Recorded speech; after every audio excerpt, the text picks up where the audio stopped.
আল্লামা রুহুল আমিন রহমাতুল্লাহ আলাইহির ব্যাপারে যদি কেউ কোনো ছোট বড় কথা বলেন, আমরা মানবো না? প্রতিবাদ করব না?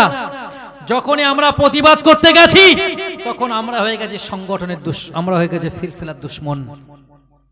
অল ইন্ডিয়া সুন্নাতুল জামাত সংগঠন ফুরফুরা দুশমন নয়, বরং অল ইন্ডিয়া সুন্নাতুল জামাত সংগঠনই দিকে দিকে শিক্ষা প্রতিষ্ঠান তৈরি করে দাদা পীর সাহেব রহমাতুল্লাহ আলাইহির হক সিলসিলাটাকে বাঁচিয়ে রাখার জন্য চেষ্টা করছে। আলহামদুলিল্লাহ। যে কয়েকজন আলেম ওলামারা ওয়াইজিনরা অল ইন্ডিয়া সুন্নাতুল জামাত সংগঠনের বিরোধিতা করেন, বিশ্বাস করেন তাদের বিরোধিতা করার একটা কারণ আছে। এই গত 17ই কার্তিক আপনার ওই বারাসাতের কাছাকাছি, বারাসাতের দিকে একটা জলসায় গেলাম। জলসা কমিটির ভাইরা আমাকে বলছেন যে আমরা 40 বছর জলসাটা চালাচ্ছি ফুরফুরা শরীফ হুজুরদেরকে নিয়ে, এই বছরেই আপনাদেরকে নিয়ে করছি। আমার বাড়ি এলেন, 12 জন ভাই এলেন, এসে দাওয়াত করলেন। আমি সঙ্গে মুফতি আব্দুল মাতিন সাহেব হুজুর এবং মুফতি রজব আলী সাহেব হুজুরকেও দাওয়াত করে দিলাম। তো সংগঠনের পক্ষ থেকে 3 জন গেলাম, আলোচনা করে নামলাম। জলসা কমিটির সভাপতি আমাকে এসে বলছেন ভাই আপনি আলোচনা করছেন আর আমাদের এলাকার মানুষরা বলছেন যে আমরা এনাদেরকে বলি সিলসিলা বিরোধী, এতদিন পর্যন্ত এনাদেরকে বুঝে রেখেছি এনারা সিলসিলা বিরোধী, আজকে তো আলোচনা শুনে বুঝলাম পশ্চিমকালে এনারা সিলসিলা বিরোধী হতে পারেন না। এবং আমাকে বললেন ওখানেই বসেই যে ভাই আগামী বছর মুফতি সাহেব হুজুরকে একটু দাওয়াত করে দিতে হবে। একটু মহাব্বতে সুবহানাল্লাহ বলেন।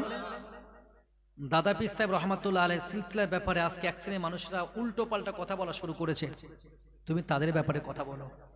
অল ইন্ডিয়া সুন্নাতুল জামাত সংগঠন কিন্তু সিলসিলাকে বাঁচিয়ে রাখার জন্য কাজ করছে। এর এক বিন্দু বিসর্গ সন্দেহের অবকাশ নেই। যদি অল ইন্ডিয়া সুন্নাতুল জামাত সংগঠন দিকে দিকে শিক্ষা প্রতিষ্ঠান না করে, এমনিতে তো সংগঠন আপনাদের কাছে খারাপ, সে খারাপ জায়গায় থাক, মাঝে মাঝে একটু রাত্রে শুয়ে পড়ে চিন্তা ভাবনা করে দেখবেন অল ইন্ডিয়া সুন্নাতুল জামাত সংগঠন যদি এইভাবে দায়িত্ব নিয়ে কাজ না করে, আপনাদের ওই আরাম আয়েশ আর বিলাসবহুল জীবনযাপন করতে করতে সিলসিলার অনেকটা অংশ বেদাতীদের হাতে উঠে যাবে, সিলসিলা বিরোধী মানুষের হাতে চলে যাবে। বুক চাপড়ে এরকম উঁচু গলায় এতদিন পর্যন্ত কেউ বলতে পারেনি। আপনারা অনেকে যুবক ভাই আছেন, ইউটিউব শোনেন, কোন একজন আহলে হাদিসের ভেকধারী সে এমন কথা বলেছে যে ফুরফুরা শরীফের ব্যাপারে, ফুরফুরা শরীফ ফুরফুরিয়ে চলছে, সেখানে দাদা হুজুর না পীরজাদা না হারামজাদা পর্যন্ত বলেছে। নাউজুবিল্লাহ বলেন। ফুরফুরা শরীফ ফুরফুরিয়ে চলছে, সেখানে পীরজাদা আছে না হারামজাদা পর্যন্ত বলেছে। তার সাহস কোথা থেকে আসে এত বড় কথা বলার? প্রতিবাদ করার মতো সাহসকে আমরা হারিয়ে ফেলছি। ভাই এই সময় এসে তো আমাদের দলাদলি করার সময় নয়, বরং আমাদের উচিত হলো দাদা পীর সাহেব রহমাতুল্লাহ আলাইহি, আল্লামা রুহুল আমিন রহমাতুল্লাহ আলাইহি তানাদের সারা জীবনে অক্লান্ত পরিশ্রমের ভিতর দিয়ে হক সিলসিলার যে মানুষের মনে জায়গা করে নিয়েছে, এটাকে আমরা আরো সুন্দর করে দাদা পীর সাহেব রহমাতুল্লাহ আলাইহির সিলসিলা যে খিদমত হচ্ছে, আমরা আরো সুন্দর করে খিদমত করে একজন আর একজনের সঙ্গে কাঁধে কাঁধ মিলিয়ে অবশ্যই দাদা পীর সাহেব রহমাতুল্লাহ আলাইহির সিলসিলার খিদমত করে চলি। কেন একজন আর একজনের শত্রু হব? তোমারও কাজ সিলসিলার খিদমত করা, আমারও কাজ সিলসিলার খিদমত করা, তাহলে আমি কেন তোমার দৃষ্টিতে শত্রু হব? বলেন।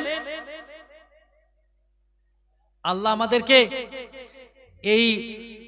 এই সমস্ত কুধারণাগুলো থেকে হেফাজত করেন, বলুন আমিন।